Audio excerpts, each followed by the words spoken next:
All right. Welcome to the April 2025 meeting of the City of Somerville Commission on Energy Use and Climate Change. We usually start with some introductions. It is just the five of us currently. No, we do have some attendees. So great. Why don't we go ahead with our introductions then as planned? My name's Larry Yu. I'm chair of the commission, and I live in Davis Square, and by day I work for the Bridgespan Group. Eliza, how about you? Hi, all. I'm a commissioner. I also live in the Davis Square area, although on the other side of College Ave, and I am an economist and I work at the sort of intersection of sustainability and economics for a company called ICF. I will pass it off to Ramon. Hi, Ramon. I live in Brick Bottom in Ward 2, and I've been a commissioner for a number of years. And I used to work with a group at Stockholm Environment Institute, Climate Economics Group, and now I'm in this commission. Alexis? Hi, Alexis Washburn, also a commissioner. I live in Teal Square. And by day, I work at Emerald Cities Collaborative, which is a nonprofit focused on climate justice. And I'll pass it to Christine. Christine Blaze, Director of Mayor's Office of Sustainability and Environment. And was that everybody? That's all of the commissioners, yes. Awesome. So if we can move over to attendees, we have one currently. We have John. So John, I'll give you permission to talk if you want to come off mute, and you can introduce yourself too. And let us know how you heard about the commission. I think you've attended in the past too, but feel free to share. Yeah, can you hear me now? Okay. Yeah, I'm John Sherbarth. I live in Teal Square, and I'm just here to listen and to learn. I was, as I've said before, an environmental attorney with the state of Michigan Attorney General's office for 32 years, and I have an interest in environmental science and environmental law, and I have solar panels on my roof. That's all. And I'm just going to listen. Thanks. Wonderful. Thank you for joining. Courtney, would you like to introduce yourself? Yes, hi, I'm Courtney Coslow. I live in Magoon Square in Ward 5, and I develop multifamily affordable housing. Super. Thank you guys. You may have noticed that we are meeting virtually and not in person. We couldn't find a time in April, so we decided to meet anyway, and we will meet in person. I believe it seems like we all have availability on our regularly scheduled date on May 13th, I think it was. So we are still lining up a location, but plan to be in person then, perhaps for a 2-hour block. Yeah, I was going to say, are we thinking 7 to 9, or are we thinking 6:30 to 8:30? I'm fine either way. I just need to arrange a drop-off carpool or a pick-off carpool. But I'm flexible too. Does Well, anybody have a preference? I think, well, we do, for what it's worth, I think we do have a part in the agenda where we're going to talk about the in-person Oh, okay. meeting. So why don't we Great. save it till then? Yeah, good point. Can I just ask, did you just say May 1st or the 13th? 13th. Okay. Yeah, Sorry. the winner of the poll. Sorry for not enunciating. And thank you, Alexis, for stepping up to take minutes. And we will work that out in a more systematic way for the May meeting and going forward. First up is we have some updates on community choice electricity, I think. And, I think there have been some questions as well about the program. So I'm just going to hand it over to Christine on that. Sure, thank you. So couple notes here. Folks might have seen recently that in February, Eversource's rate changed. And it's slightly lower than the city's now. So I have a couple numbers that I can talk through with this change, and can also share my screen to share on the city's website how we're communicating this change to folks. I think it's really important. One of the main kind of tenets with Somerville's like climate efforts more generally, but especially with the CCE program, is transparency for pricing and things like that. So we want to make sure that, you know, people can have all the information that they need to make the decision that's right for them about their rates and, you know, what level of renewable energy they'd like to kind of opt into. So, or, you know, subscribe to with the default. So I'm going to share my screen now. Can everybody see my screen? Yeah. Yes. Perfect. Okay, so this is our CCE page. It's cce.somervillema.gov, and I can put that in the chat too. But essentially, we have a couple big banners up here. And then we have one further down. So Eversource's basic service rate between February and July, so for a limited time, is a little bit lower than CCE's local green rate. You can see that here in the chart. We still have 3 different tiers for our CCE program. We have the basic rate, which is still lower than Eversource's rate. So, you know, it's worth mentioning that this is, you know, Eversource's rate for 6 months. We don't know what it looks like after that. Spoke with Eversource folks within the past week at an open space energy and environment committee meeting with the city council. And, you know, I think none of us can kind of predict the future with electric rates, but typically winter rates are higher. So we're not quite sure what to expect here, but what I can share is that our basic service rate, if you were to opt down from it will opt into the basic service rate, you don't get additional renewable energy above what the state requires, or in other words, it's the same as Eversource's basic service rate amount of renewable energy. But the price would save folks about $5 between now and July versus the Eversource basic service rate. The local green rate, if you stick with that, you of course get the additional renewable energy compared to Eversource, but it will cost, you know, let's say about $50 more during that time period. These prices are locked in on Somerville's side for price stability and consistency through January of 2028. And of course, as you all know, folks have saved hundreds of dollars through this program ever since its launch, and most of that has come from the you know, savings achieved in the Ballentine administration, so within recent years. So I also wanted to kind of put that into context too, and this is only the second time in the program's history that Eversource rates have been lower. So that's the first piece. There's a lot of CCE updates, so I'll pause there. I see Alexis has her hand raised. Yep. Oops. I just had a clarification question. You're saying if you were to switch from the Somerville basic to the utility basic service, that would cost $5 more over that 6-month period, correct? Or $5 per month more? Sorry, you would save $5. So if you were to go to Somerville basic versus Eversource's basic, you would save $5 on Somerville's basic compared to Eversource's. Does that make sense? But per month or over the few months together? Just $5 over 6 months. Oh. Okay, that was my question. Yeah. So not a huge significance, but for what it's worth. Yeah.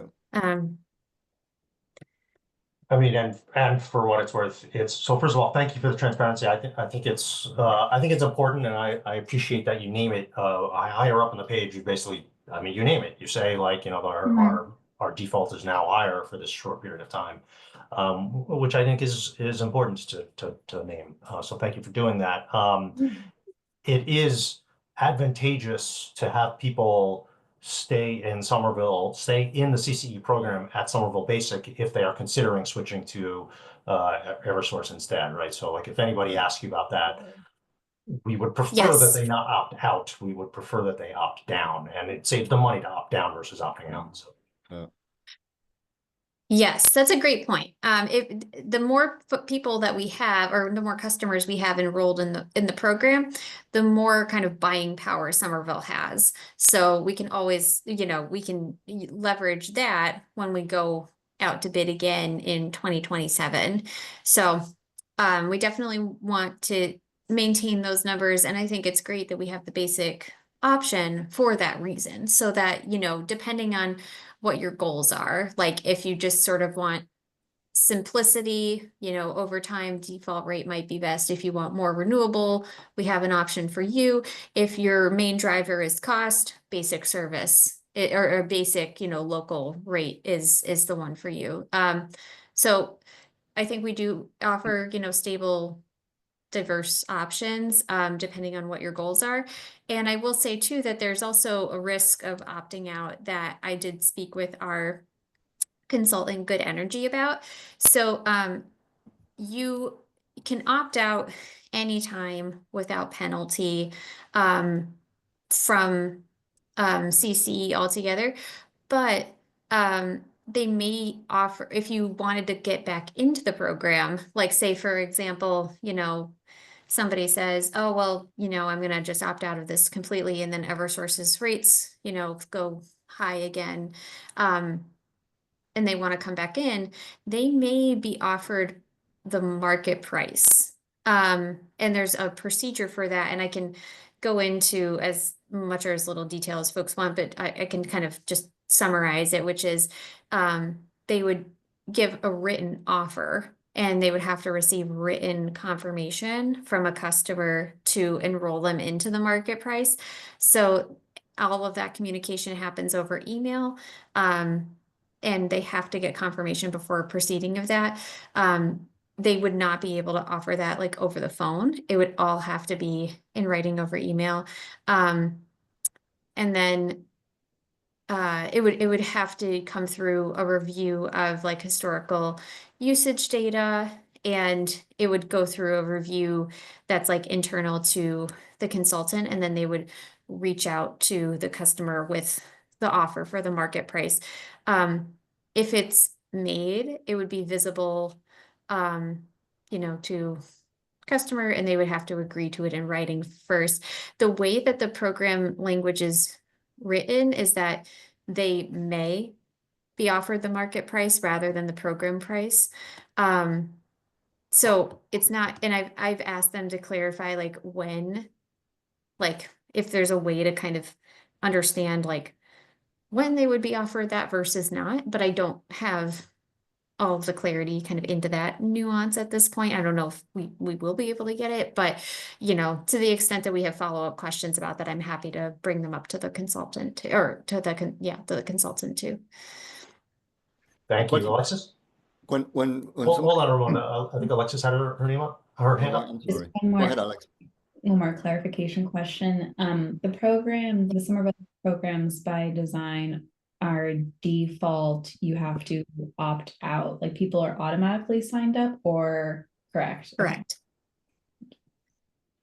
So now the question I had was, when somebody files or contacts the city to get out of CCE altogether, is there anything, does it just get handled like, okay, well, you're out, or is there any one round feedback to like say confirming that you really want to go out? Because if there were, this is the first time that I've ever seen where bailing out of Somerville Basic implied some kind of ideological thing that you were willing to pay more, right? Traditionally, that's the way it was. And I'm wondering if having some quick response of just confirming that you really want to get out, and maybe then mentioning the history of bailing out of Somerville Basic versus Eversource, because it might be enough to make some people say, oh, because, you know, in 6 months, what you're bailing, if you're bailing out because of the minor price change in 6 months, you could be totally out of the picture with that argument. So it may be worth having like a little sort of confirmation email that includes a little bit of information. Yeah, I think that's an interesting point. I'm scrolling up here too to see if maybe we want to change this language just to clarify a little bit of that too, or maybe even linking to the press release or you know, maybe there's something we could say more about that here, just so that folks are aware Right. of kind of the full context of that. So that's definitely something we can look at. Eliza? Yeah, I was just gonna say if you scroll up, Christine, and again, I apologize. I had a schedule rain change, so I got distracted for a minute and I had to step away. But if you scroll back up to that text box, the colored box, what I was gonna say is I think it is really important. Yeah, right there. Yeah. I think it's really important to maybe even underline or really stress the fact that the Eversource basic rate is lower than the local green rate.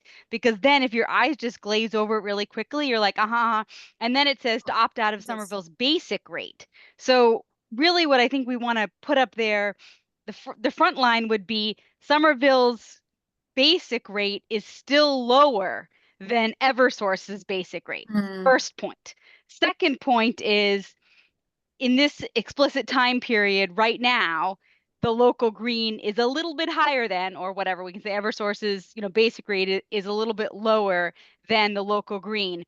And then maybe the first option is if this impacts you and you want to opt out of Somerville local green to Somerville basic, click here. And that'll be like the big, like the big click. And then, down a little lower, it could be the second option. Because I worry that someone reads this, they look at that difference, they notice that their energy bill has gone up, and then they just click that, they click that opt out without really understanding the nuance between Eversource basic, Somerville local green, and Somerville basic. Yeah. Yeah. And I agree. And in mentioning this, the basic green, I think always highlighting that the renewable energy component is like 3 times the Eversource basic component. Because it's obvious from the graph below or the chart below, which I think is great. I just think I think people don't read. Alexis? I would second Eliza's point because I read that quickly at first and I was confused as well. I think I would also note too that this period started in February and we're already in April. And so like for people who haven't switched, kind of the maximum they could save is $25 at this time. So every sort of day that passes, there's less savings if people do want to change by opting out. So there is also that information too. And I guess one question I have, Christine, if you know this, have people opted out in this period, or have we not really seen that, or do we not know until later? We'll get that data in a couple months. But there's a little bit of a lag. Okay, Courtney? Do you also know offhand, if I know it's out there somewhere, what the rate was in the winter? Because I think it would also be worthwhile to say we were better in the winter, we're lower on average, it's lower. Like you don't change your necessarily, it's a fixed rate for a full year. If you're with Somerville, but it's a floating rate every several months with Eversource, and they're kind of hedging their bets in a way. Yeah. So I think we should point out what it was and like over the average of that time, whether it's less expensive to do TCE. Yeah, well, and I think, the idea here too is that we're by opting down to, the last line to opt into Somerville's basic rate, use this form here, we're still keeping people in the program, right? So it's like we don't really mind so much if folks do, move down from the local green to Somerville basic, right? even if it's just a temporary thing, it's still, they're still enrolled in the program. They're still going to be experiencing those savings too. So I think that that's, for what it's worth, I think that that's kind of where some of this language was coming from, was, kind of consumer empowerment, like make the decision that is best for you. But I do think, for what it's worth, I think it's a good point taken to like make it a little more clear and sort of like maybe bullet points or something like that, just really kind of quick snapshot. And maybe we link to that press release or something like that, along with, when we talk about savings, because we also try not to lead with dollar savings too, but I do think that that is kind of Right. significant to say, like, over the course of several years, folks have saved hundreds and hundreds of dollars as part of this program. So, it's not, this is not usual. And like you said, it's sort of, you kind of go with the ebbs and the flows here. So I think it's a good point taken. I'll definitely talk to Naomi about it. Yeah, and I think, I mean, I don't have any evidence, but I think people who do take my guess is that most people, once they pick something, kind of stay with it, like inertia, unless they're highly sensitive to the rate changes and all that. But so when somebody makes a change, there's a good chance that's going to be there for a while, because they're just not going to possibly pay attention so closely. So all the more reason to have a really good thing that highlights that, especially that tying it back to that last line, which is, Eversource changes every 6 months. This is fixed for a long time, and traditionally it's, Yeah, I'm gonna go to Alexis, but then we had a couple other things to talk about on CCE. So Yeah. so bring it on, Alexis. Yeah, I was just gonna say, with that table too, where it says Somerville CCE options starting December 2024, since those rates are, okay, it does say at the bottom of the table that it's through 2028, and yes, that Eversources is only for 6 months. I think Ramon makes a great point that you've price certainty for over 3 years compared to every 6 months. You don't know what is going to happen. Yeah, yes, and for what it's worth, I would challenge some folks to like find a CCE webpage for another community that is more transparent Yeah. than Somerville's. Totally. I think our consultants have helped us do a really great job of making sure that like it's all right there. So for what it's worth, if I think your comments will definitely be shared with Naomi, and we're going to try to workshop this and see if we can't make this a little bit more clear so that folks have full context when they're making their decisions here. To Larry's point, we do have a couple other things. I'm sure you probably saw there's a couple other headlines here.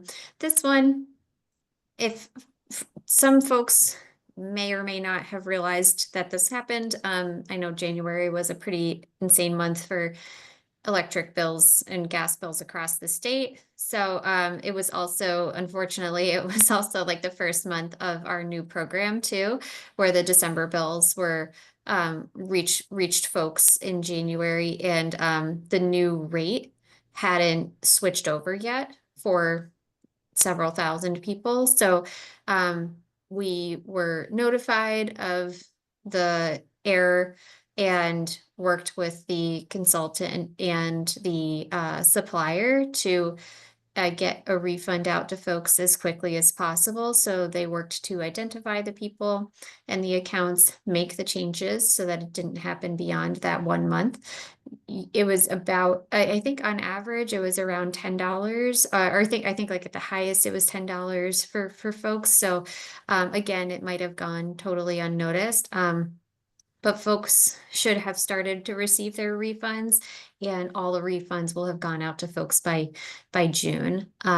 So wanted to give folks an update there, and let people that were affected should have received a letter in the mail too from Direct Energy, would have had the city seal on it, and had, formatting and language consistent with what we've mailed folks in the past from the program. So just wanted to at least share that too. Awesome. let's see, speaking of that, I think there was a question about, I've gotten a lot of questions about the governor's statement that she's going to be sending out for utility customers a one-time $50 rebate on their electric bills. And at least from Eversource's representatives last week, they didn't have an update on how that would be making its way to people. But I believe that it might show up on your accounts automatically. So that's at least how it was sort of looking like for me personally. But I'm not quite sure. So for what it's worth, if when Eversource does update us on how that is going to be rolling out, and we have bi-weekly meetings with them, so I'll make sure to keep checking in with them on it. I can, share what I know as soon as I know. And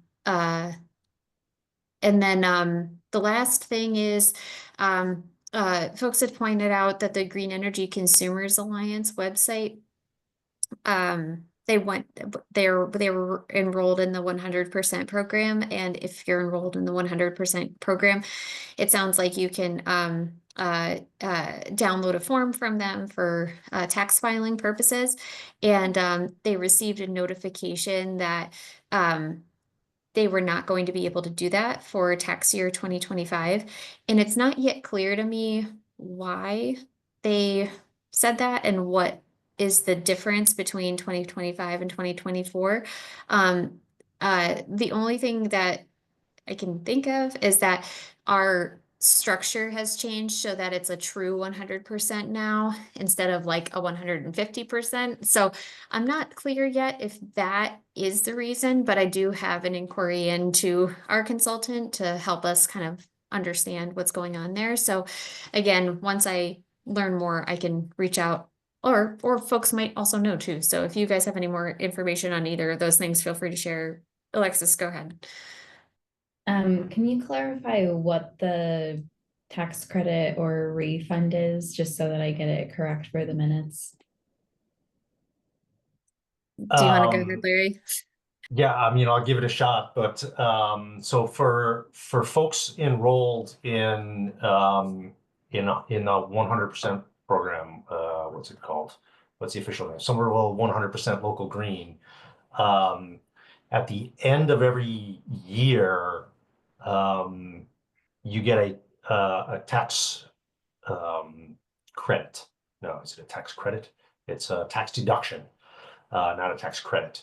And that's through Green Energy Consumers Alliance. And frankly, I've never really been sure why that is, but you did anyway. And so Green Energy Consumers Alliance, in some capacity, works with Direct Energy in sourcing renewable energy across New England, and so can bring Class 1 New England renewables to Direct Energy into the program. And Green Energy Consumers Alliance is a nonprofit organization. So you're getting the tax deduction from them, but I don't quite understand why in the first place. But they did communicate that we would no longer be getting that.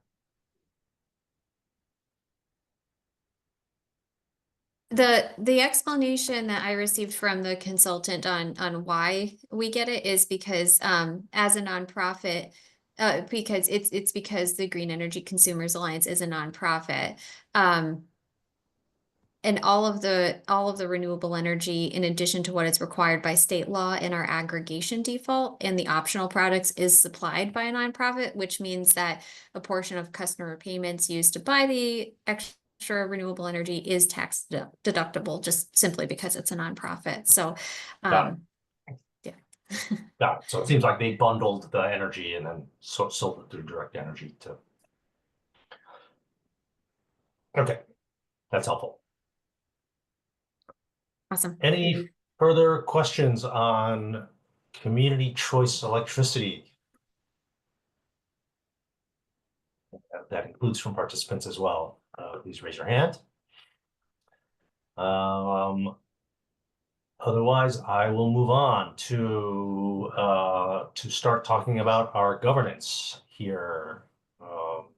And beginning, I guess, with the ordinance amendments. Mm. Christine is Yeah. fresh out of meeting with legislative matters. Yes. Late breaking news. The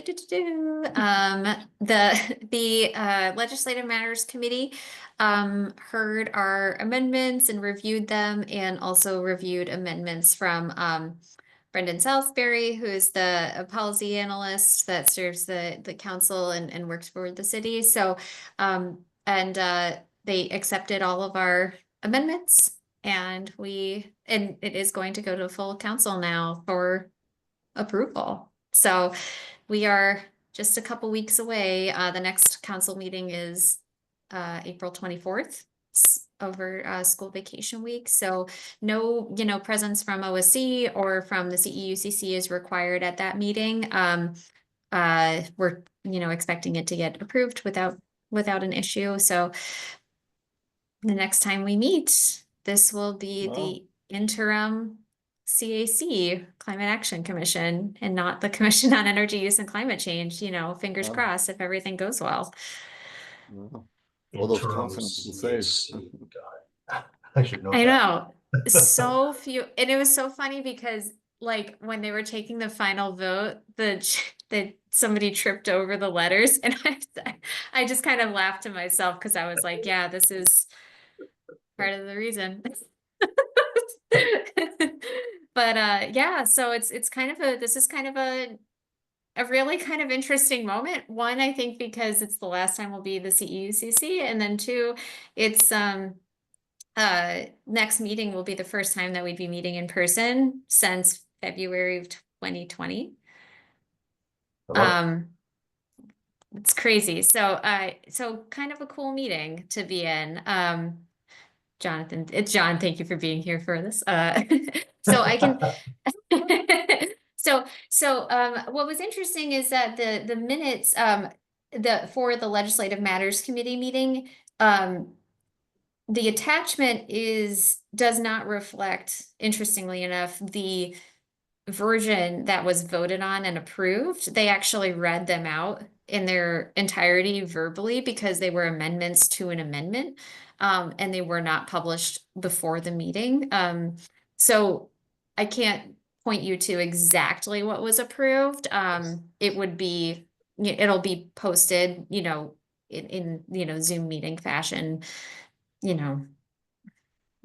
soon, within the next couple days, I would imagine. So that'll be available there. But when I do have that version, I can pass that around to everybody, so that folks can kind of see what that looks like. But it's everything that we had talked about. It has, and I can go through now. I can share my screen and go through at least the version that I do have, and then we can at least get a little bit of an idea, just understanding that there just are some changes that, like for clarity, and there's only a couple substantive changes, but just, for clarity, there's a couple things that have changed that we won't have. Let me pull up sorry. I should have had this pulled up already. Because I did have it pulled up for the last meeting. It's all right. And then closed it. I Thank mean, you. I might even say we trust you, and maybe we don't need to look at it Sure. live. Well, yeah, I'm sure. Yeah, I know, but we talked about it so much too, so I don't want to spend Yeah, too much time on yeah. it, but just to note that maybe for that next item about like kind of what we want to Yeah. accomplish at Sure. that meeting, it might be worth talking through. So, can everybody see this new screen? Yes. We can. It's marked Cool. up. Yes, great. So this I agree. is, as you can see, it only has red. The new version will have blue and red. Good. So, and there's a lot. So for what I think, substantively, for what it's worth, this is sort of it. But it adds environmental justice, it adds resiliency, it adds, kind of environmental crises instead of just talking about climate change and energy. Still advising, mayor and staff, tasked with, mobilizing residents and stakeholders by educating the public, sharing information, and conducting outreach and engagement. Which are similar but sort of distinct things. And I think we talked about that as a group too. So I think we can kind of talk about like what each of those things mean and how we want to approach that. The commission shall be no less than 5 and up to 13 voting members who would be appointed by the mayor, confirmed by the council. Unless otherwise stated in the ordinance, they'll serve a term of 3 years. However, of the members first appointed by the commission, 3 shall be appointed, kind of, and then it goes into like the staggered terms. And the reason for that is just to make sure that we don't have everybody's position up at once, so that we can maintain quorum. 2 members shall be designated youth representatives and shall be appointed for a term of 1 year each. 1 representative shall be between the ages of 15 and 17 and the other between the ages of 18 and 25 at the time of appointment. It talks about vacancies and kind of process there. I'm trying to see if there's any, there's a kind of a statement on, considering having a diverse representation here, and we sort of expanded on this from the previous ordinance. Quorum is still simple majority. We'd still have an ex officio, attending meetings, and we added that we'd have a liaison and that the superintendent of SPS would also designate an ex officio to attend meetings too. And that is Jason Behrens at this time, who's attended meetings in the past, and he would begin attending meetings too. Members shall be residents of the city with we did change this. This was, I think, like the one real substantive change. We changed this so that it could be somebody that lives in Somerville, owning or, doing business in Somerville, as serving that seat of kind of representing business interests in Somerville. So for what it's worth, that was kind of the big change. Wait, sorry, Christine, just to clarify, you sorry. mean doesn't live in Somerville, but owns a business or owns property in Somerville? I think that they changed it so that it's somebody that you can represent business interests on the commission and still live in Somerville. So for example, like if somebody were to apply to a seat, but that represented like kind of business interests, but did live in Somerville, their application could still be considered. Does that make sense? Yes, but I guess the question is, the way that I read that is, if you own a business and you actively are involved in that business and that is a Somerville-based business, you don't have to be a resident. Is that true? Right. Okay. Yes. Okay, great. Yeah. It's really, I think it's just to more clarify the intent that like, we're not trying to keep out people that do business in Somerville, like that also live in Somerville. It's more of like, just to say that like, it's sort of like kind of broadens that up to like people that do and don't live in Somerville for that seat. Got it. And it's a minimum too, right? So, and that's how and I think I should clarify this for the youth piece too, is like lines like this create minimums. So there could be a future where we have a full youth climate action commission. That is definitely like a possibility with the way that this is worded, because it puts in place minimums here. So for what that's worth. Just to clarify on that point, though, like by Yeah. creating a minimum, does that mean we are not constituted as a commission until those slots are filled? Yeah. Not necessarily, I don't think. I think that we just need to meet quorum, and that's actually goes to this other section down here. I'll have to double check on that though, because that's a good point. I know that we at least need to meet quorum, and that's the way that this section, this interim commission section was revised. This is revised to say that the CEUCC would become the interim CAC until quorum is reached, and then it would change to the CAC. Right. So one of the thing, and then all of those kind of things that we talked about, you know,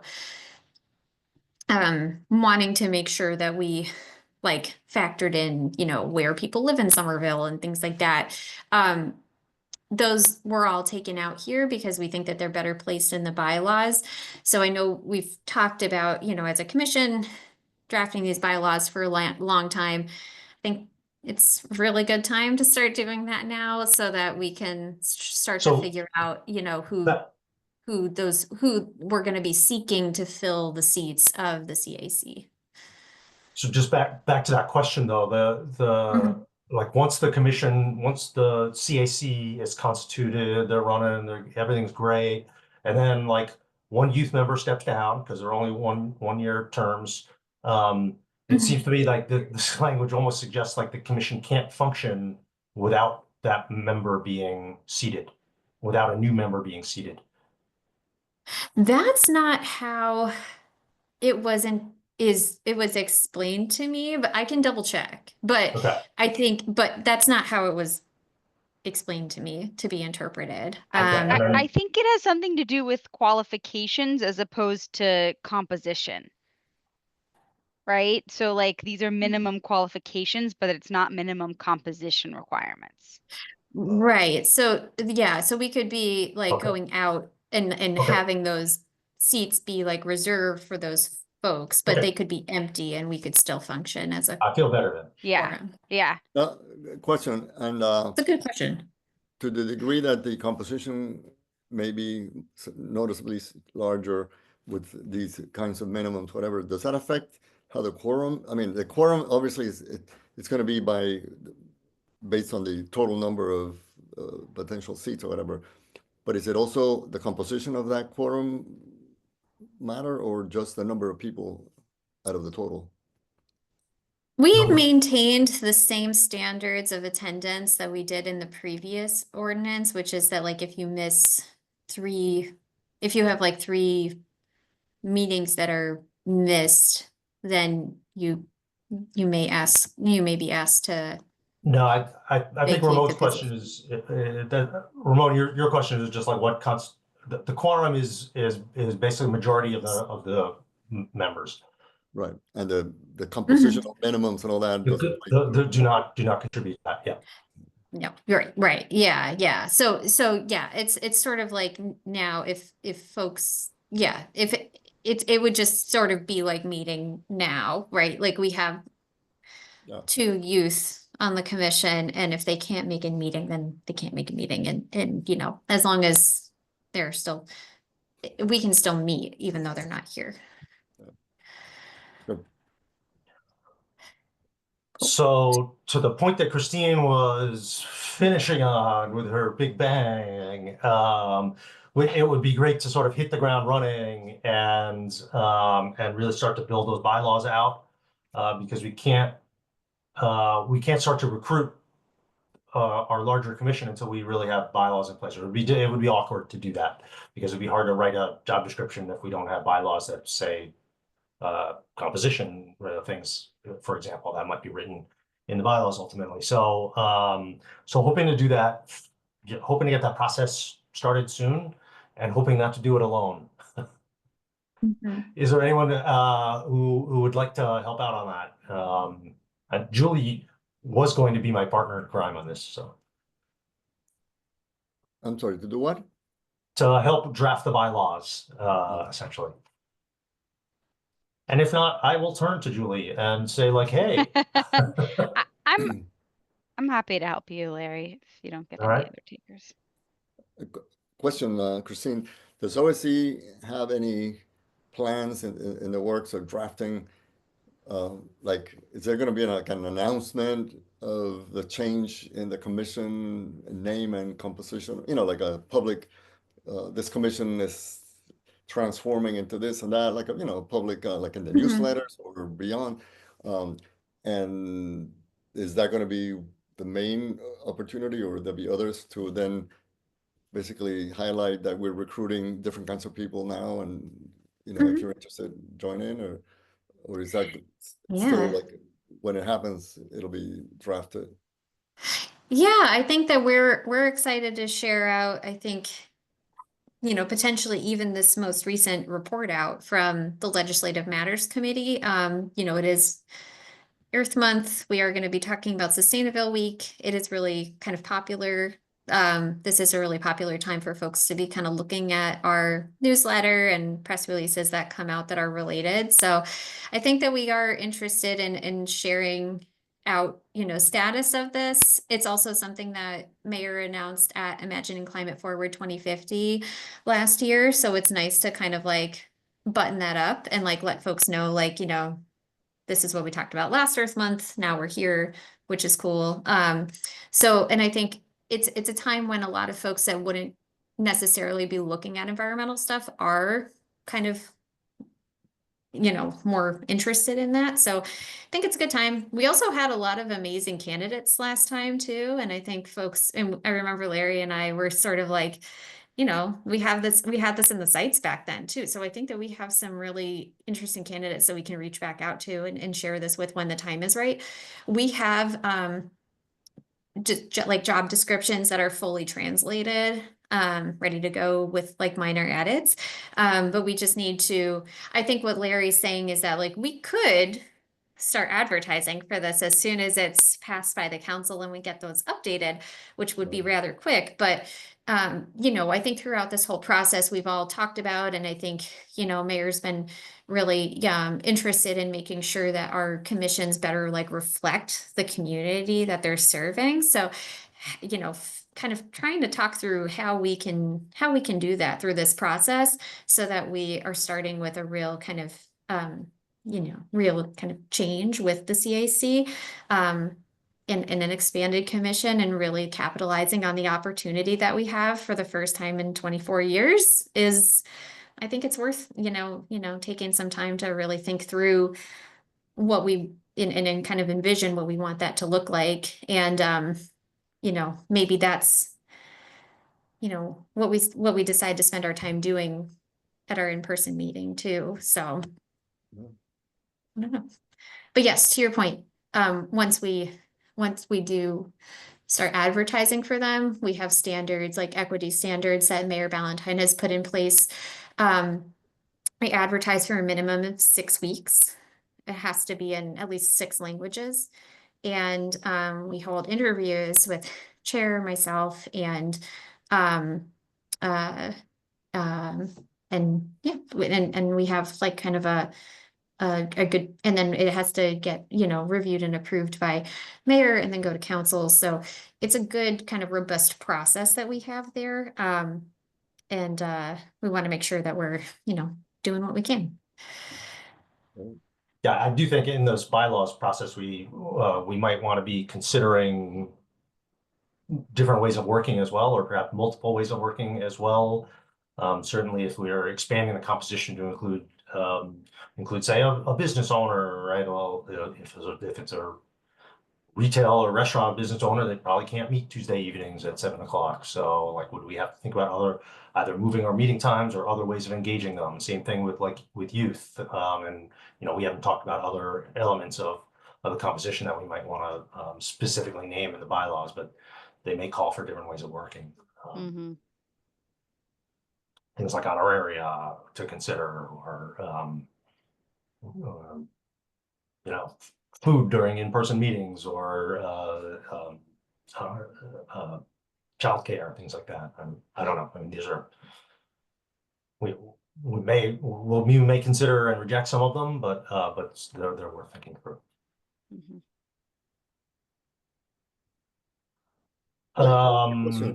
Quick question. Does anybody know? I mean, are any city commissions, do any have any provisions that if somebody is qualified and interested in participating but needs childcare, that there's some way to compensate for it, or is that just not really I'm just curious. Nothing on the books, no, but what we did do is we took out the line that said that this would not be a commission that's not compensated to allow for flexibility for that if something changes in the future. Good. We're not compensated. Right. I know. I feel like a lot of the things I'm explaining tonight, I'm like, like I'm trying to make sure I'm like not saying it in a more confusing way. Good. Fabulous. So we do have our in-person meeting, May 13th, and then tentatively in September.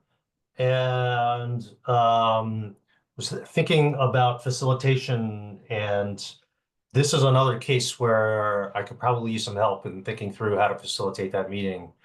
And I won't necessarily force you to raise your hand during this meeting, but I may tap someone on the shoulder, on the shoulder to see if they may be willing to help out, just in thinking through it as well as in facilitating it. I just want to make sure that we use that time wisely, and I think there's power in having more than one person work on that. So, how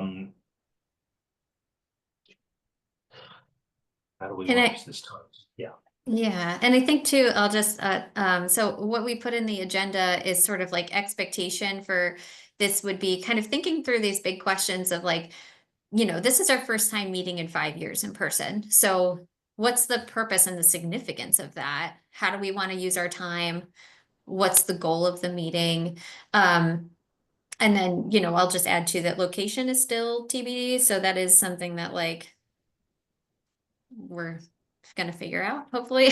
And then it kind of helping us to think through like, yeah, just really like how we best want to use this time and what are those big questions that we want to get answered. I think we talked about a couple already, but would love to get other people's input in this. So maybe it's not just Larry and I like making all the decisions on this to the extent that folks are interested.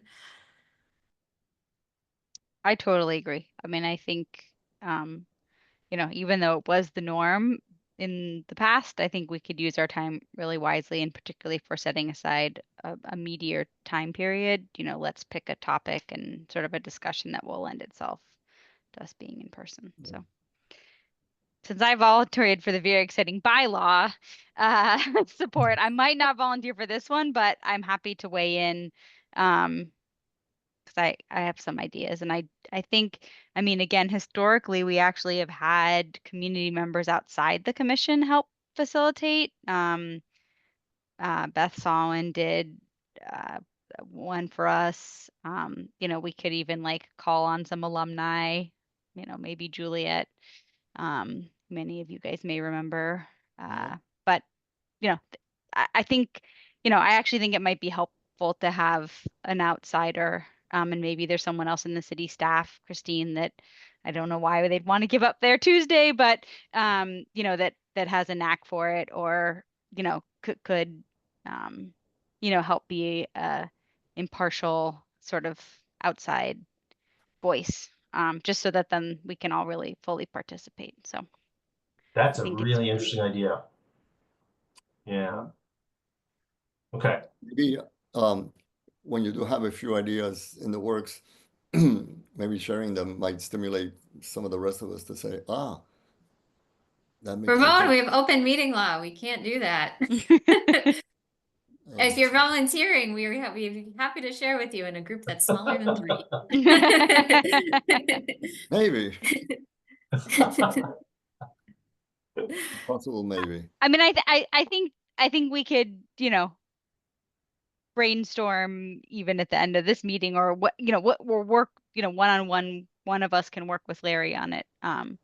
But I think there are a lot of people, we have a lot of great resources across Somerville. So let's not let's not tap into those sources. I'm catching Christine's bug. Yeah, super helpful. Cool. Thank you. Yeah, so Larry, to the extent, if you want to include me in on your and Liza's conversations, feel free to. If it's you, Ramon, and Eliza, don't include me, and then we'll just talk offline. Yeah. I mean, and I'll reach out to Ari too to see whether she might have interest when she gets back. Yeah. Oh, facilitator. I'm sure she has That's some kind of what she ideas. does, right? So This is clearly her job. Yeah. Yeah, and I mean, maybe she'd want to facilitate it, or, you know, personally speaking, I would love to have someone outside of our group facilitate it, and maybe she has think a that's a great colleague suggestion. or another community neighbor friend that would be a Yeah. good fit for that. Yeah, Yeah, I think I that's do a like great that idea. suggestion. Mhm. Totally, totally. Yeah, Emily has volunteered her time to help too, but I'll definitely ask the OSC team and see what folks' capacity is and interest too. And then that way too, they can join kind of the, you know, planning to the Mhm. extent. Cool, great. That sounds good. And then you brought up time earlier too. I also have that on my list of questions.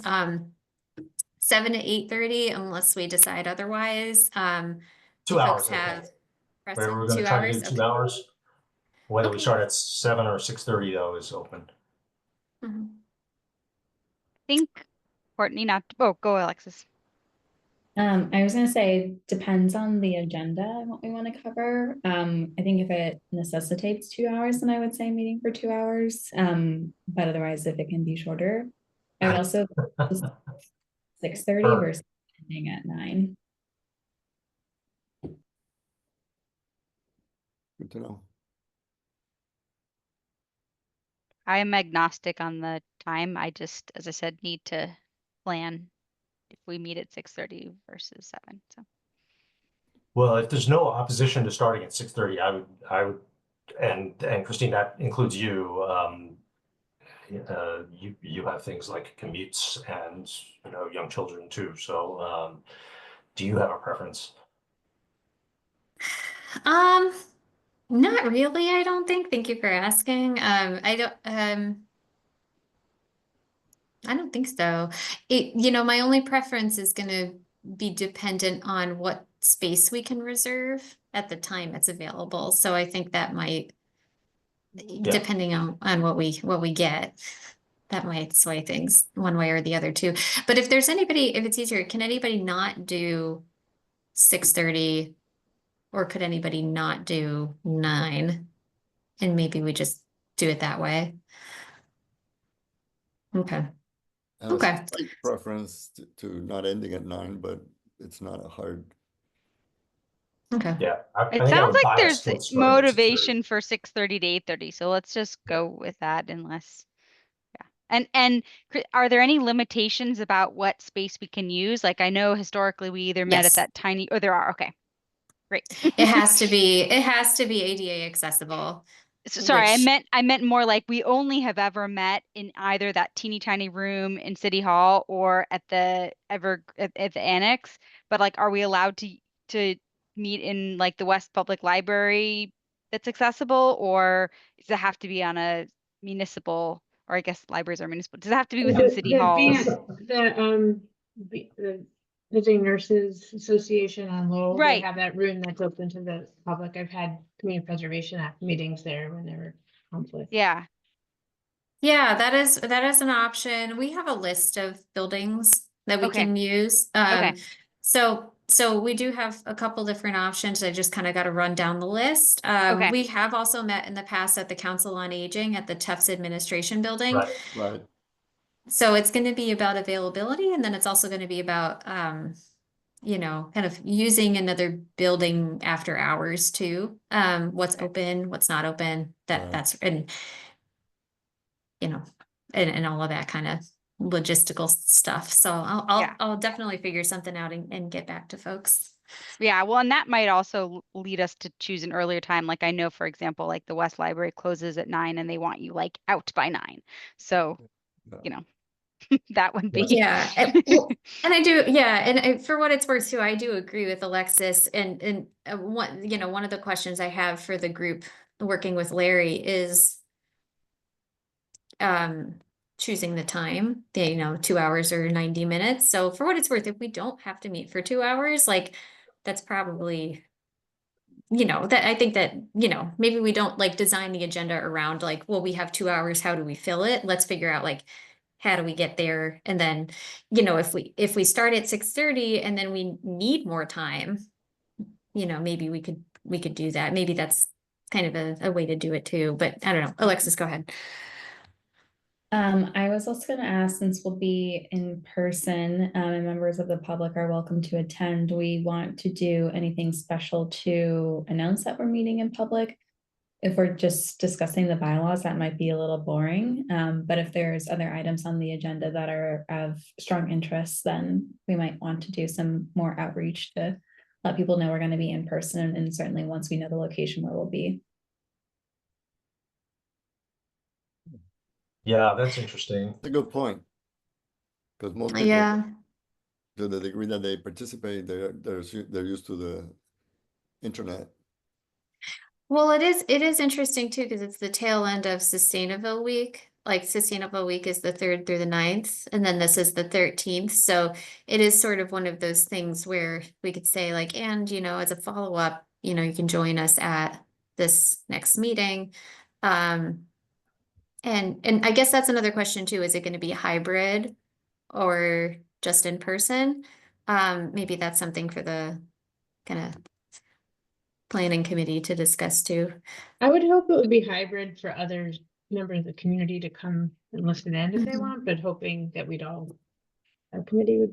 commission would be there in person. Yeah, you know what? As I say that too, like inevitably something is gonna come up for at least one of us, and we're gonna make sure we're gonna want that hybrid piece too. So maybe that's something too that we can think about with our Sustainable Week media that goes out.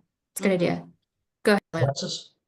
I was gonna say, I don't know, Christine, if you can do this, but I assume Larry could do this in terms of sending specific outreach to all of the people who had expressed interest in joining the commission previously and letting them know, like that just is one place we might want to start with our outreach, that we are going to be meeting in person. They've expressed interest in the past.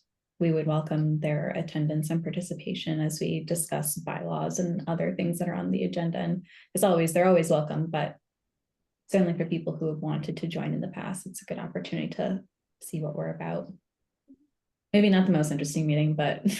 Well, we don't have to talk about bylaws. I think, in fact, I think we probably wouldn't be talking about bylaws in person, or maybe just a few sketches, but I think it's really like, what is our highest and best purpose is what I'd love to sort of like anchor on.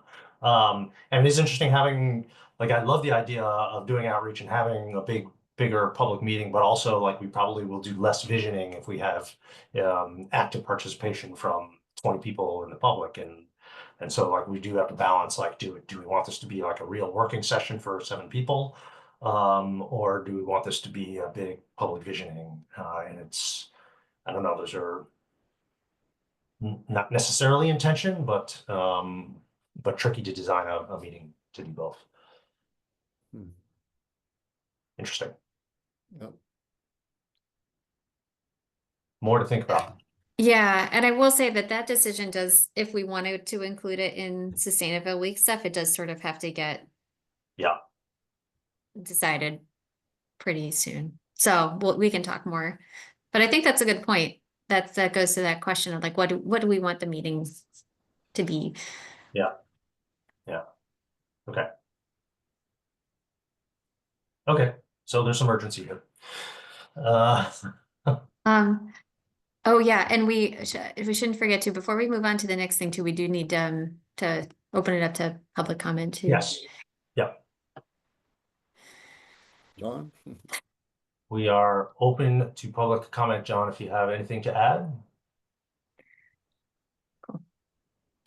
All right. No, that's fine.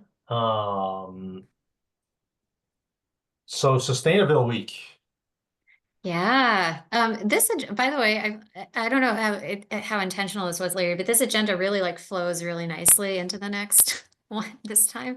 But yeah, so Sustainable Week, we have a link in our newsletter that talks about the really cool events that we have planned. And I think it's you know, this is like a celebration, you know, 1 year into Climate Forward, and we have events, like something for everybody, I think is the way that I would describe events this time around. I just shared the link in the chat, and I am once again going to share my screen. Can everybody see my screen? Yes. Great. So we have this awesome graphic, and I can't wait for you to see the full thing. That's designed by a local artist who designed the Imagining Climate Forward design last year. So the way that we're messaging it, it's, you know, an annual celebration of sustainability and climate action in Somerville that it's full of events that are fun and family friendly. So the first one we have, I think maybe all or most folks here are familiar with. It's the Climate Convening 2025, Building Somerville Area's Capacity for Climate Action. And this is one that we're sort of promoting, not hosting, but it's hosted by the Growing Center.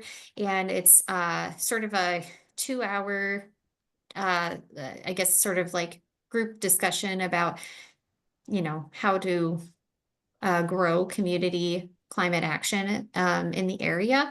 So there's, you know, longer description here, more information linked here. The next event is a bilingual learn to bike event. I should say that like the expectation is that folks have it's not going to be for people that are like, I don't know how to bike, teach me. This is like, you sort of have to know how to ride a bike, and then we're sort of learning about how to do that in an urban setting.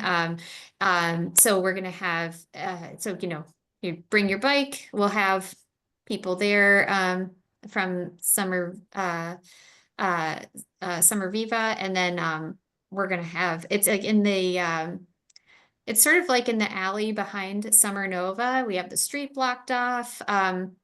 There's going to be pizza there too. So, you know, feel free to come by to that one. And then we have Sustainaville Sips at the West Branch Library. It's going to be focused around home electrification and decarbonization. And it's going to be hosted by our energy advisor, Shannon Taylor, who you all have met before. So refreshments are going to be provided there too. And then lastly, we have the E-Mobility Expo, which we now have, I think, 5 cars signed up for. You might have heard of like EV petting zoo events. This is going to be similar. It's going to be, you know, at the Day Street parking lot in Davis Square. So you can come and check out EVs, talk to their owners. And there's also going to be some e-bikes there as well. And a surprise, I don't know if I want to spoil it now, but, or maybe we put it in here already, but there's a surprise vehicle or form of transportation that is electric that I feel like you have to go to see, because it's so Somerville. I don't know if I want to give it away right now, but I definitely think it'll be kind of worth checking out. And I should note too that these events are sort of at all kind of various times of the day. Most of them are in the evening. We have 4:30 to 6:30, 6 to 8. We have 6 to 8 again. And then the e-mobility is actually going to be all day on a Friday from 12 to 6. So to the extent that folks are, once the press release goes out about this, information in our newsletter goes out, if you wouldn't mind sharing this out with your networks, that would be great. If you're interested in volunteering or helping us hang flyers, we need a lot of help with that. We can get you set up with all your supplies. We can even drop it off at your house, or you can come into the office and, you know, we can all go out together or something like that. So let us know if you're interested in getting involved. Would really appreciate the extra hands. So thanks. When are those materials going to be ready for dissemination? Thank you for asking. I think like within the week, so pretty soon. And the weather's nicer. I mean, what better way to enjoy spring in Somerville, just, you know, walking around, hanging up flyers for Sustainable Week. Alexis? I had a question about the volunteer activities. Can you describe what kind of help you need at the Learn to Bike and e-mobility events? I can't go into super great detail on them. That would probably be best for Naomi to describe more about it, but I will say that, helping to hand out flyers, helping to kind of like direct people and just sort of like generally talking to folks about like our mission, our vision for Climate Forward, maybe talking about what the commission does and how it's expanding. I think all of that would be super helpful. We're going to have tons of resources there. When folks come into the event too, sometimes they sort of need like a greeter to be directed at things. I will say that one thing that we do need help with is social media and being able to kind of like take videos of folks, maybe like kind of doing like a 10-20 second kind of clip about like, answering a question about, why they're there or why this is important to them or, how they heard about it, something like that. So, because we would love to create a lot of content for that. So if that's something that folks are interested in, we can definitely work with you to, help, maybe do stories or like on our Instagram or to, take videos so that we can kind of knit them together and put stuff out. Or if you would, like to help after the fact with that stuff too, I'm sure Naomi would love a hand. And Courtney. I just wanted to add a quick little fun story that the climate clubs aren't on the agenda this week because there's nothing really on it or this month.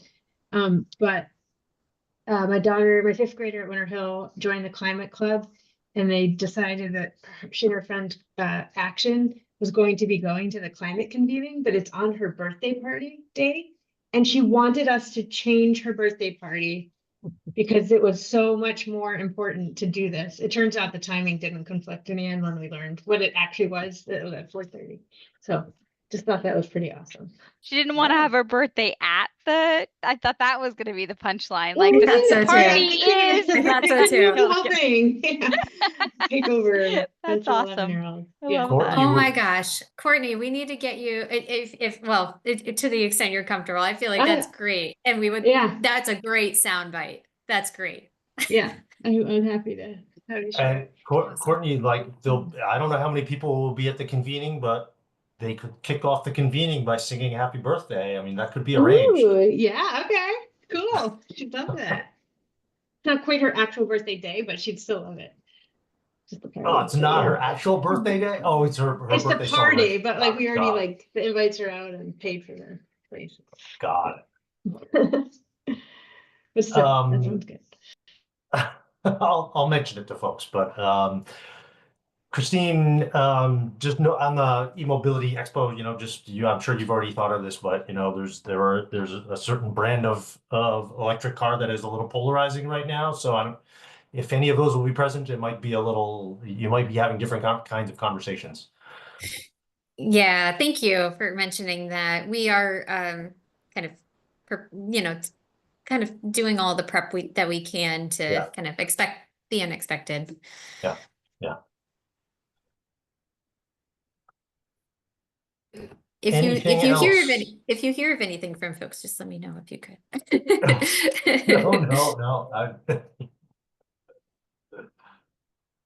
No. Anything else on Sustainable Week? And also open to comments, John, if you have thoughts there. Hopefully we'll see you in person at one of the events. Moving on to buildings. Actually, I'm gonna pause. I'd love to get the minutes done now, so I will take that item out of order in order to deal with the minutes and then come back to buildings and then staffing. If that's okay. We have the minutes from the February and March meetings that were distributed. And I believe Courtney would like to offer an amendment to the February meeting minutes. And that is Uh, shown in track changes on the link in the agenda. To February. Oh, it is in there. Okay. Yeah. sorry, I lost the agenda somehow, so I just pulled it up again. Got it.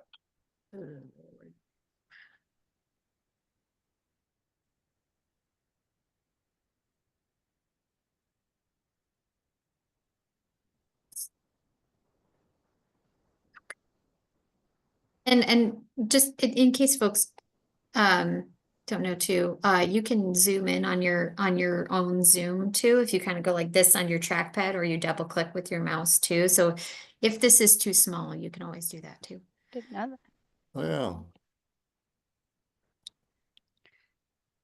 I took a look at these, so I'm happy to have a motion to approve if that's what you were fishing for, Larry.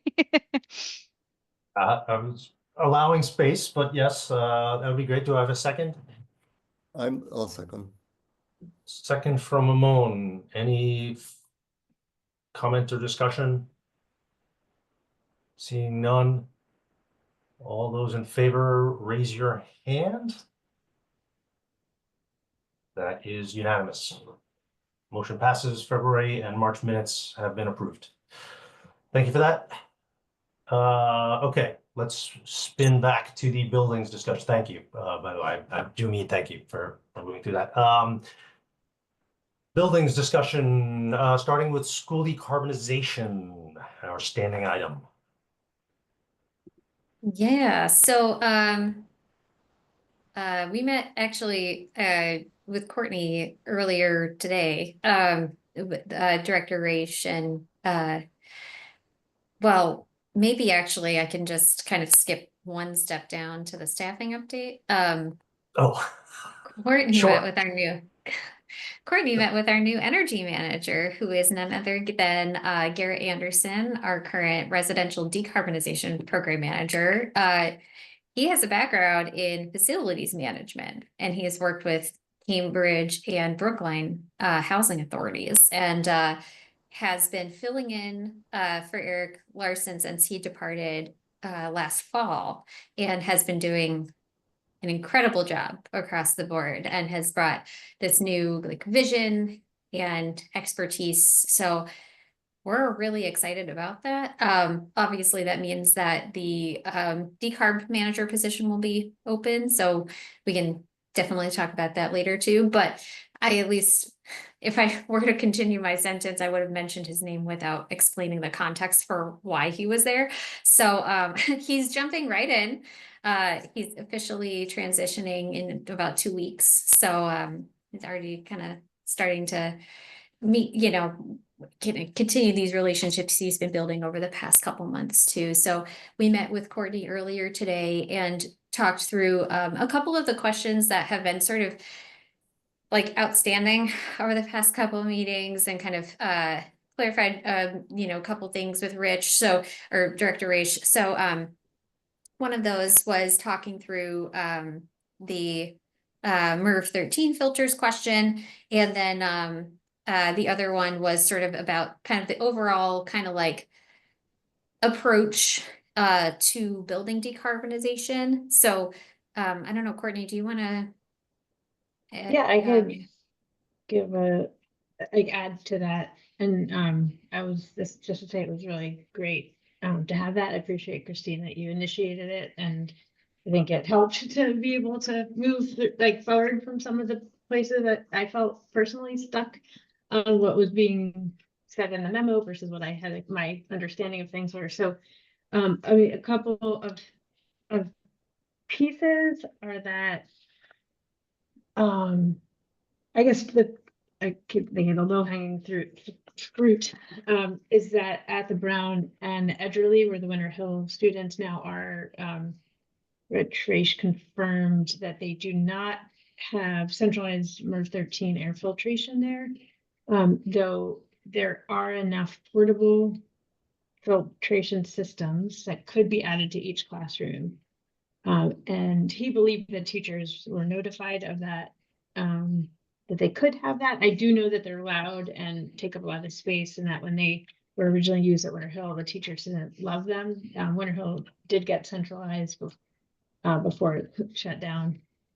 So on that one, it was helpful just to I think what I understood was essentially correct, but on my end, I'm gonna talk with the Winter Hill governing board just to see if the teachers had been notified that they could use this if they'd like, and I'll reach out to the head of the Brown PTA, who I know as well, and just make sure that that word has been distributed. But I think I understand that those don't have centralized systems for filtration, so that's kind of the only option and their trade-offs. So that was great to know. And then as far as the broader decarbonization, there are 3 schools that Rich was describing are really kind of in failure. One was already replaced at the Kennedy School, their chiller, and then there's the Healy School boiler and the West Somerville chiller. And that he was both describing in this current climate, lowercase c, that it's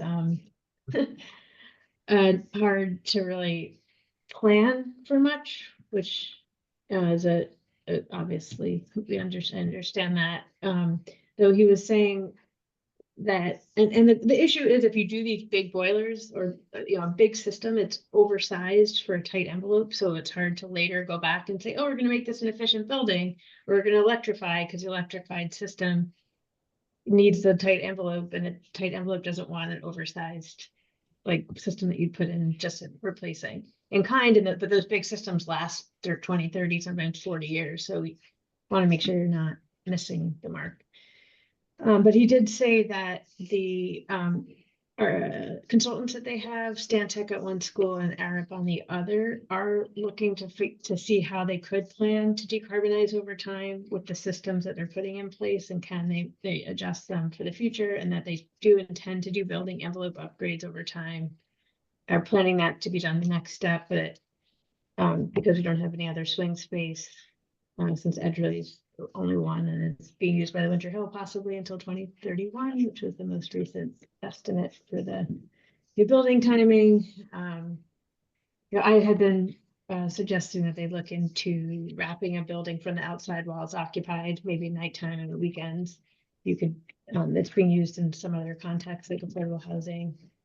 So it was a good discussion, and Garrett was talking about how the city is looking at the kind of 3 local statewide programs to help schools decarbonize. There's the accelerated repair through the Mass School Board Authority. Mass Save has some technical assistance, and Mass CEC has a school decarbonization grant, implementation grant right now, which OSC has been looking at but didn't quite fit with. It need to be further along in the process of actually having planned for a project. But it was good to know that Garrett is going to be kind of keeping an eye and figuring out if the resources that are out there. I think Massachusetts still has some really good opportunities to help in this front, even if the federal money might not be what it was. And then quickly, the capital improvement plan. I think he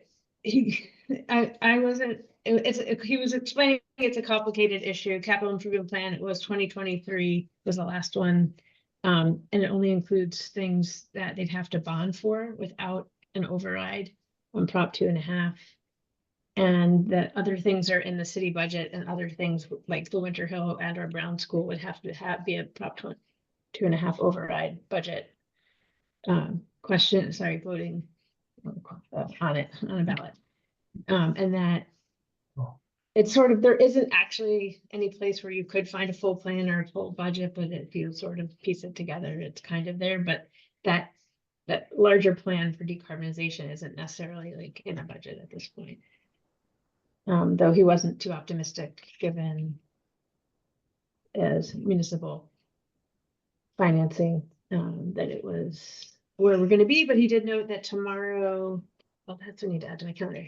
Tomorrow, there's a joint meeting of the school committee and city council on buildings, and the city's manager, sorry, what's his name? Is it Ed Bean, the CFO of the city? Will be talking about this topic tomorrow at that meeting.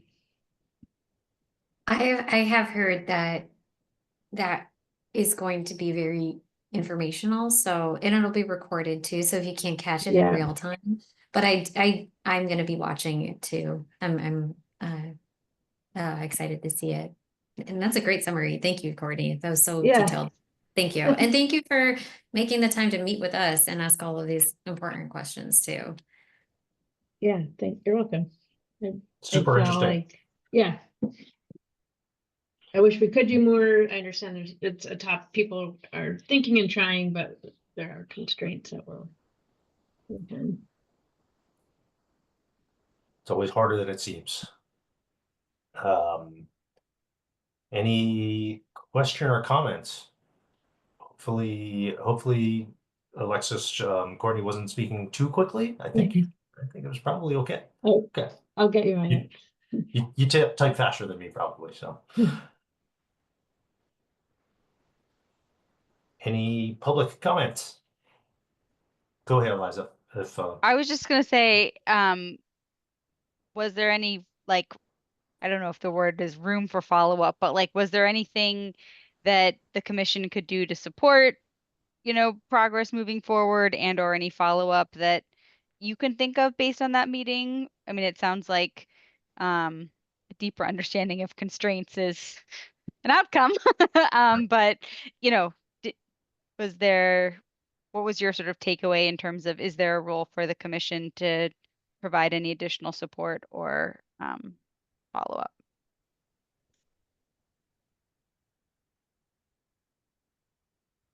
I guess that question was for you, Courtney, or Christine. I was Yeah. thinking it was more I Christine. thought it was for Courtney, but then when she was quiet, I wasn't sure. Yeah, So I thought it I was was more thinking, like Courtney, like, did you go away thinking like, oh, great, this is an avenue for the commission to get engaged, or not so much? I would love us to. I was being quiet because I thought it was more Christine. How can we help? So while I think of it, Christine, do you have any thoughts? We're at 8:31. Yeah, I think I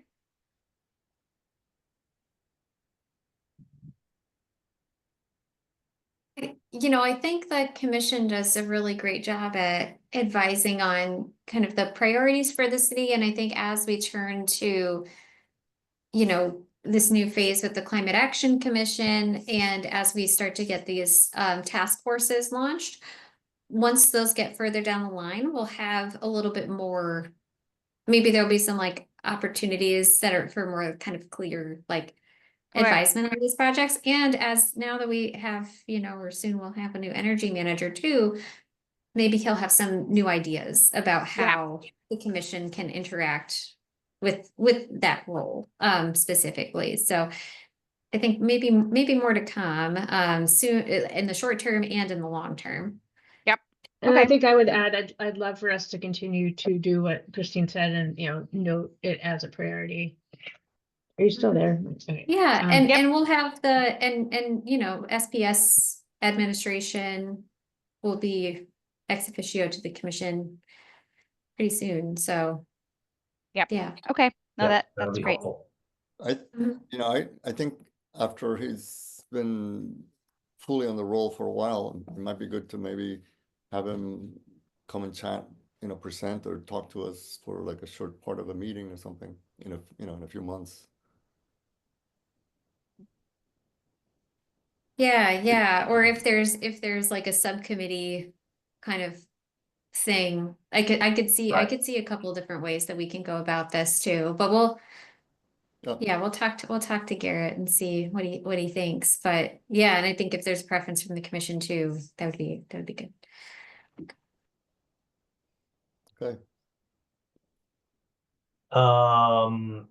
Let's just quickly, I know it's 8:33, we can touch on some other staffing updates, if there are any. Maybe there aren't any other staffing updates. This one's for you, Christine. Nope. Nothing. No other. I think the only other one is that we're moving forward with the environmental policy manager position and conducting, kind of the last round of, interviews, references, that sort of thing. So that'll be wrapping up soon. And then for decarb manager, we're going to be posting the position as soon as possible so that we can fill it as soon as possible. So, like I mentioned, with any position, we're going to be posting it, publicly and be sending it out on our, newsletter and things like that. So, if and posting it on our web pages. So if you guys see it and are able to share it with your networks, or if you know somebody that you think would be a great fit, feel free to refer them. Perfect. Yeah. So yeah, those are kind of the two big staffing updates. And also, there's an ambassador event that's coming up at the end of May too. The exact date is, I think it's May 19th. I'm gonna double check that. But I'll let folks know at the May meeting, but I just at least wanted to put that on folks' radar that there is gonna be an opportunity to celebrate with the ambassadors on their kind of the last during their presentations for the 6th cohort. So oh, I'm sorry, it's May 29th. It's Thursday from 6 to 8:30. Location TBD at this point, but I will share that out. So that's open to the public. Commissioners obviously welcome to attend. Yeah, and maybe a Yeah, chance to I recruit. went last year. It was awesome. Yeah, To the they're great. ambassadors presentation. It was awesome. And I just met with the ambassadors actually a couple days ago. Fun group. Yeah. I like it. Yeah, I heard that there were a lot of ambassadors there, so that was kind of cool to hear. Yeah, they were all in person. yeah. I think there was no one joined remote, so they were all in person and did a little panel. Went out for a drink afterwards. It's good crew. Alexis. Awesome. I had a question about one agenda item, the transformer cost sharing coordinator. Oh, Talk we about missed that it. next Sorry, month. I skipped that. Oh, I can't hear you, Christine. Can't hear you, Christine. Oh, You're not muted, but we couldn't hear you. oh my gosh, can you hear me now? Now you got it. Yep, Yes. we got it. Weird. So, oh, my internet connection is unstable. So we'll see how this goes. Thank you. And we should do another public comment session round too. But yeah, so that one, at 8:36, do people have like 5 more minutes? Okay, and we can reserve this for next time too, if this is like too out there. But essentially, you guys have heard me talk like a lot about this transformer issue. We first came to our attention from Ed Wool, Somerville resident, and kind of from there, we've talked with affordable housing providers, folks that live in 6-unit buildings, condo owners, rental property owners, like folks that are homeowners, and essentially, and we've talked to Eversource about it. Essentially, if you are living in Somerville and you have 3 or more units and you want to electrify all of those units with a heat pump and an EV charger, for example, there's a pretty good chance that you're going to need to upgrade not only your electrical service behind the meter, but install a transformer, or at least have access to a new transformer. And there's limited space to put these. They can be pole mounted, they could be pad mounted on the ground, they could be underground, various levels of expenses with that. There's, we've been hearing that folks are getting quotes between $10,000 and $100,000 for this, depending on how many units it's going to be serving and kind of the complications with the project. And sometimes it's bumping out project timelines 6+ months, up to a year. And it's leading folks to say, you know what, I'm going to stick with gas for now, which is really tough, right? Because we, 1, want people to have a good experience doing this from the outset. 2, we want to make sure that we're acting off of the latest science, which tells us that like gas stoves, things like that can be harmful, indoor air quality, asthma, things like that. We want to make sure that affordable housing is on the same playing field as market rate housing. And we also want to make sure that we are, addressing climate change in a way that's not exasperating affordability crisis right now. And kind of addressing energy burdens and things like that. So, you know, there's some caveats to this. If it's considered a systems benefit by Eversource, they would take care of like almost all of the costs. But you know, by and large, it sounds like they wouldn't be. In addition to this initial cost, there's also an interconnection fee that's between $3,000 and $5,000. So what does that all mean? Well, you don't necessarily need to have a transformer on every single property. You can interconnect within 500 feet to a transformer from lots of different properties. So our idea for kind of like democratizing the cost of this in the absence of state action on this is to try to figure out a way to cost share this amongst people. You know, for example, if there's, you know, somebody on the street that is kind of like that first person, right? That is like, I want to electrify my home. They get this quote from their, or they get the feedback from their electrician. They get the quote from Eversource. They're like, I can't do this.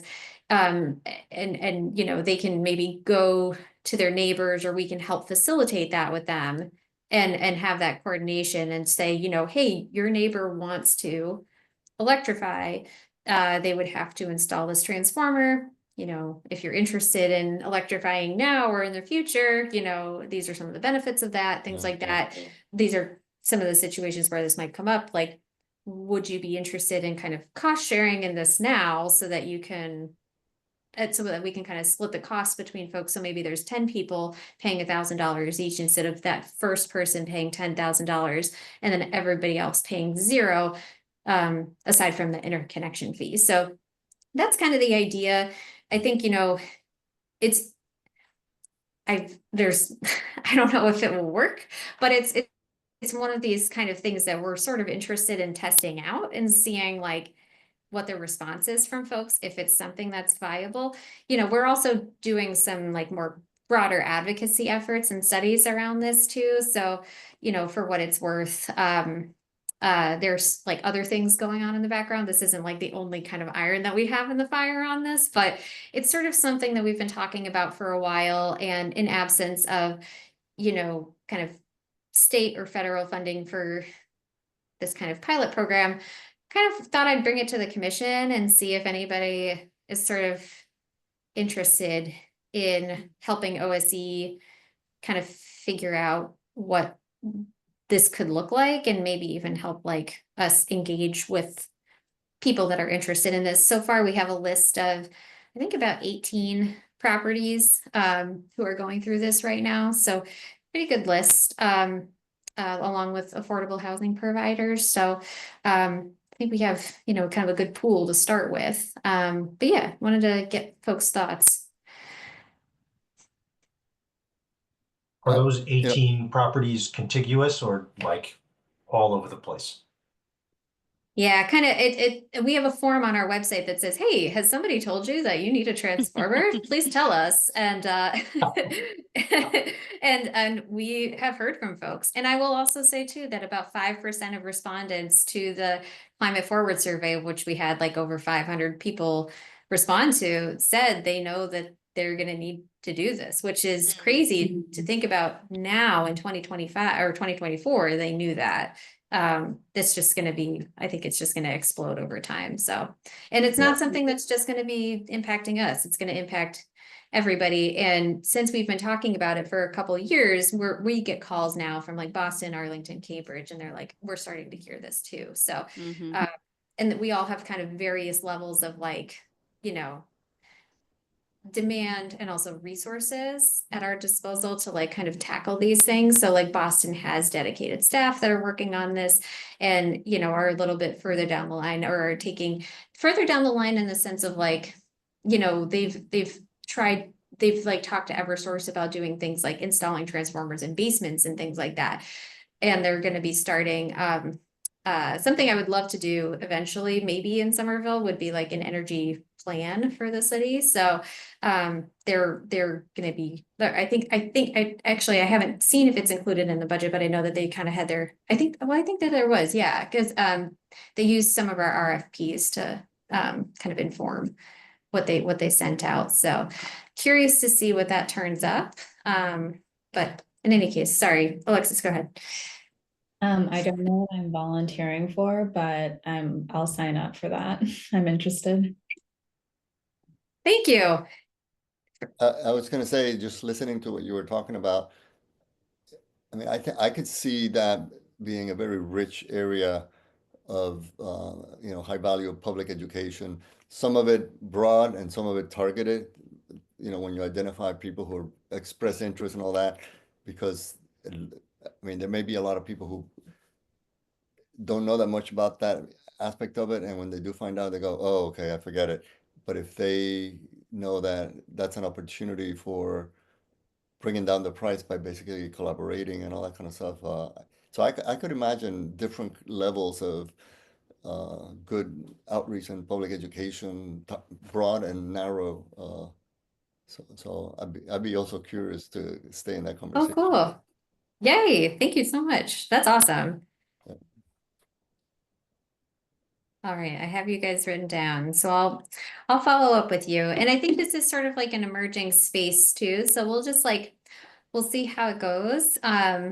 But yeah, I think that this is going to be something that, like, you know, we've done a lot of advocacy at the state and the regional level, and it's just something that folks just really aren't talking about. And I think it's something that could easily double the cost of the things that we're asking people to do, and complicate them and extend timelines, you know, at least, you know, maybe tripling them in some cases. And those are really big complications. And none of these costs are covered by Mass Save or any state or federal, or any state grant that I've identified. We did apply to and submitted papers for like federal grants and stuff. But even then, the feedback I got was like, I don't understand this problem. So I think it is something that we're kind of just scratching the surface of here, which is cool. And also, you know, tough, because it means that, you know, we're going to have to kind of, you know, work with a lot of different people to figure out the answer to a really big question mark right now. So, but I think, you know, Somerville is, you know, we like to work with our neighbors and we like to work together. So I'm interested to see how it goes. Right. I love it. Cool. Awesome. Well, thank you guys. I think that we had John drop off. So, Yep. I guess I will open it up for public comment. Seeing none. lost him on the Any- Transformers. Any new business? Okay, seeing none. Thank you. That was a great meeting. So appreciate it. Appreciate all of you. See you in person. Yeah, great. Thanks. Bye, Cheers. everybody.